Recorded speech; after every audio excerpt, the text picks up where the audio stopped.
다음은 총리관의 인재근 의원님 질의해 주시기 바랍니다. 예, 인재근입니다. 장관님 고생 많으십니다. 오전부터 날씨도 더운데 회담을 하셨으면 아주 신나게 풍부하게 말씀하실 수 있었을 텐데 안타깝게 그지없습니다. 우리 의원님들이 오전부터 계속 똑같은 질문 계속 하시고 있는데 왜 그렇다고 생각하세요? 회담이 이루어지지 못한 것에 대한 아쉬움, 예. 이 부분이 좀 크다고 생각. 특히 야당 의원님들께서는 그 안타까움 때문입니다. 그게 국민 모두가 그렇습니다. 그런 마음입니다. 그 마음을 대변하는 것이 이제 의원님들의 그 안타까운 마음을 장관님한테 이렇게 쏟아붓는 겁니다. 12일 날 우리 회담이 무산된 다음 어제 첫 주일을 맞았습니다. 근데 아마 대한민국 남측 그 교회, 성당 그리고 불교를 믿는 분들은 또 법회에서 모두 다 이 안타까운 마음을 기도로 하나님께 올렸습니다. 어제 저도 천주교 신자라서 성당에 갔더니 그 기도 내용 중에 그 기도가 남북이 작은 차이를 극복하고 서로 성장하기를 하나님께 간절히 기도했습니다. 그런 국민 모든 분들의 그 염원을 지금 이 자리에서 쏟아붓는 겁니다. 장관님 그거 잘 아시죠? 그러면 지나간 12일은 어쩔 수 없지만 앞으로는 어떻게 해야 될지 장관님 무산으로 딱 자르고 다시 수정 제안 안 하신다고 그랬는데 그러면 북한 조평통에서 뭐를 또 이렇게 담화문을 발표하기를 오기를 기대하는 그것만 기다려야 되는 건지 장관님은 다시 어떤 노력을 하실 건지 말씀해 주시기 바랍니다. 예, 존경하는 인재근 의원님께서 안타까움에 대해서 잘 말씀해 주셔서 제가 잘 들었습니다.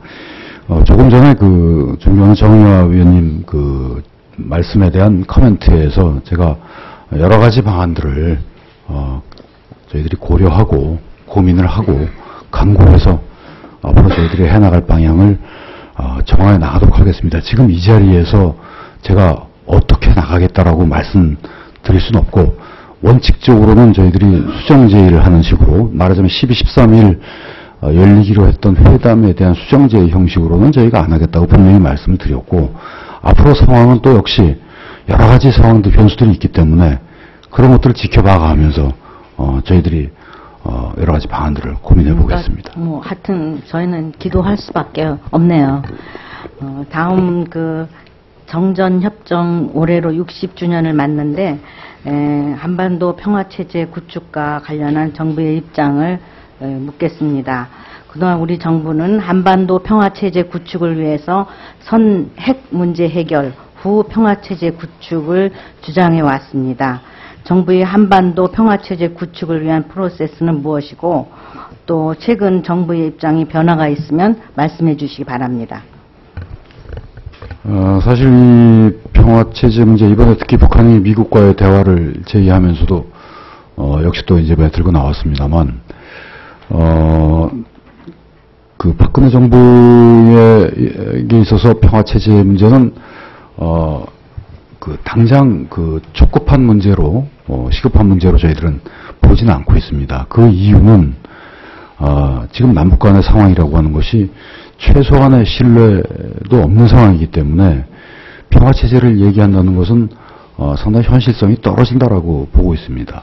다만 이 평화체제 문제는 2005년 9.19 공동성명에서도 6자회담에서 합의가 된 바가 있기 때문에 물론 그 이후 이행이 되지 않고 있습니다만 합의가 된 그런 바가 있기 때문에 다시 그러한 여건이 오게 되면 북한 핵 문제와 관련지어서 그러한 여건이 오게 되면 국제사회에서 그런 논의가 있을 수 있고 그런 상황이 오게 되면 우리 정부도 적극적으로 거기에 대한 구체적인 방안들을 고민해 볼 수 있다고 생각을 합니다. 지금 현 단계에서는 그러나 이 평화체제 문제를 저희가 운의하기에는 그 현실이 아직 좀 많이 성숙되어 있지 않지 않느냐. 그래서 일단은 신뢰를 좀 쌓는데 집중을 하자라고 하는 것이 박근혜 정부의 한반도 신뢰 프로세스라고 말씀드릴 수 있겠습니다. 그 평화협정 체결 문제하고요, 핵 문제 해결하고 동시에 어떻게 타결할 수 있는 방법이 없을까요? 장관님은 어떻게 생각하시는지 말씀해 주세요. 존경하는 인재근 위원님께서 사실 집 주신 질의는 굉장히 많은 얘기들이 그 속에 담겨져 있고 그걸 잘 보여주는 것이 9.19 공동성명의 내용이라고 생각을 합니다.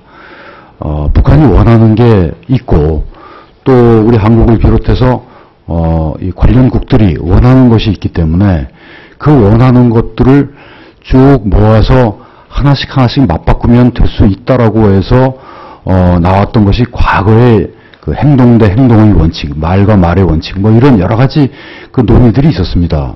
지금부터 벌써 7년 전, 8년 전에. 그러나 그 이후 결과는 잘 보시다시피 답보 상태에 빠져 있었고 그것은 서로 간에 주고받는 것이 굉장히 어려운 일이라는 것을 보여준다고 생각을 합니다. 앞으로 이 문제는 우리 정부뿐만이 아니고 관련국들, 미국이나 중국, 특히 미국과 중국 또 북한 이 관련국들이 같이 다시 한번 어떻게 보면 논의를 또 해야 될 부분들이 많이 있고 지금 이 자리에서 제가 그 방안은 어떤 것입니다 하고 말씀드리기에는 너무나 그 스케일이 큰 문제라고 생각합니다. 알겠습니다.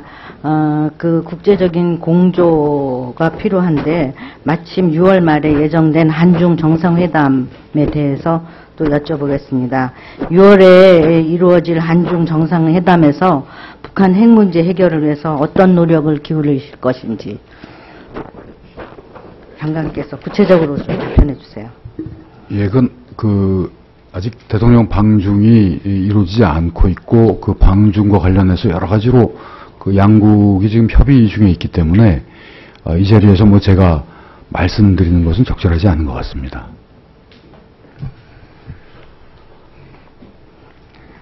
한중 정상회담에 앞서 남북 대화가 되면 더욱 좋겠다고 저는 생각하는데 장관님도 그러시죠?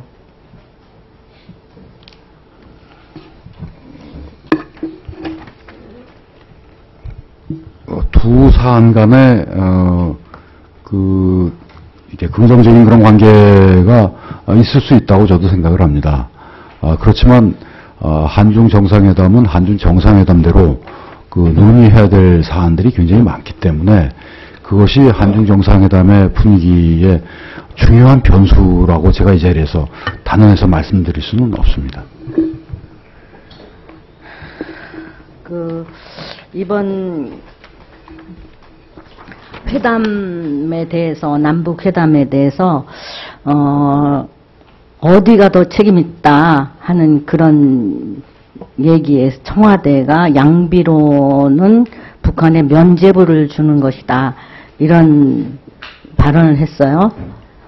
저는 그걸 보면서 우리 장관님도 7, 80년대를 겪은 분이니까 80년대에 그 보도 지침이 내려오는 그런 느낌이었어요. 하여튼 언론이든 뭐 누구를 다 전 국민을 상대로서 한 얘기인 것 같은데 하여튼 정부에 대해서는 비판을 하지 말라는 거 아니겠어요? 어떻게 생각하세요?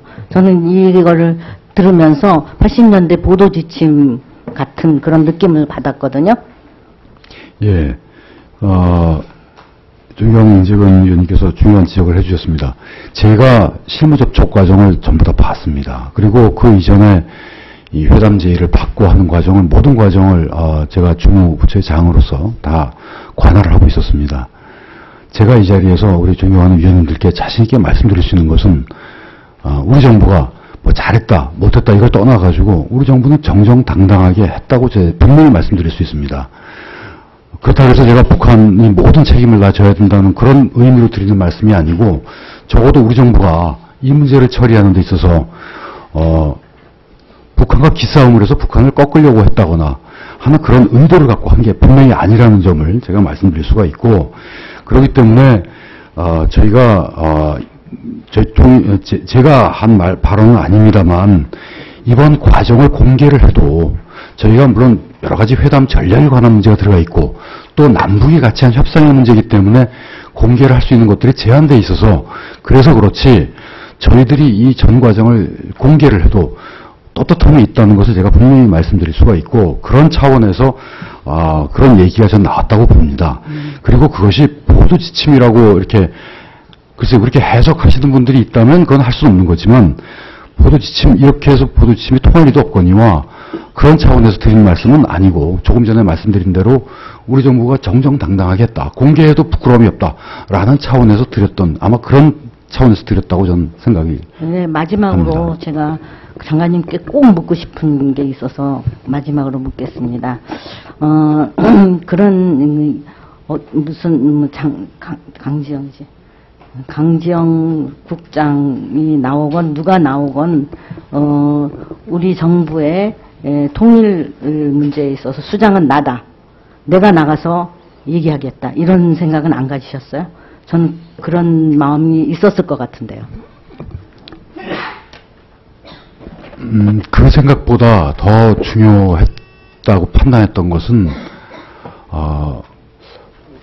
회담이 그 서기국 국장이 나와서 하는 또 회담이 된 그 사람이 또 상급이라고 얘기를 해서 상급이라고 얘기를 했죠. 상이라고 얘기한 게 아니라 그렇게 해서 또 회담을 하게 되면 아마 다시 또 다음에 혹자들은 그렇게 말씀들을 하십니다. 이번에는 그렇게 해서 다음에는 좀 우리 정부가 원하는 식으로 회담을 갖고 나가면 어떻겠느냐. 그렇게 설득을 했으면 어떻겠느냐. 설득할 수 있는 기회를 가졌더라면 어떻겠느냐. 이렇게 말씀하시는 분들도 계셨습니다. 그러나 남북관계 역사에서 보면 그것이 그렇게 쉽지는 않습니다. 이번에 우리 정부가 아까도 제가 존경하는 임수경 의원님 말씀에 대해서 제가 몇 가지 말씀드렸습니다만 강지영 국장이 실세가 아니다. 저희가 솔직히 말씀드리면 그 사람이 실세인지 아닌지 또 대남 정책에 아주 실질적으로 관장하는 사람인지 아닌지 저희들은 모릅니다. 저희들이 그것을 자신 있게 몰라도 어디 공개적으로 장관이 말이에요. 저희 어떤 실체인지 모른다는 얘기를 하면은 앞으로 협상이 돼요? 그렇기 때문에 저희들이 봤을 때 총괄적으로 대남 정책을 관장하는 부서의 장 이런 분들이 나오라는 것이었지 저희가 그 사람은 아니다라고 얘기했던 것은 아니었습니다. 만약에 그런 분이 나오신다면 우리들도 거기에 맞춰서 단국회담이니까 이게 장관급 회담에서는 명칭이 바뀌었기 때문에 그렇게 해서 회담을 하려고 했던 것이지 저희가 이걸 갖다가 급을 맞춰서 장관급에 해당되는 사람이 나오지 않으면 우리 회담 못하겠다. 이렇게 했던 것이 아니었습니다.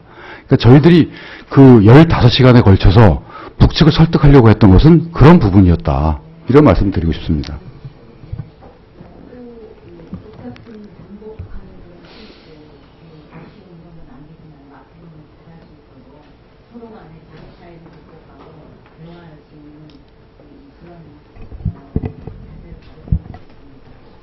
네, 인재근 의원님 수고하셨습니다.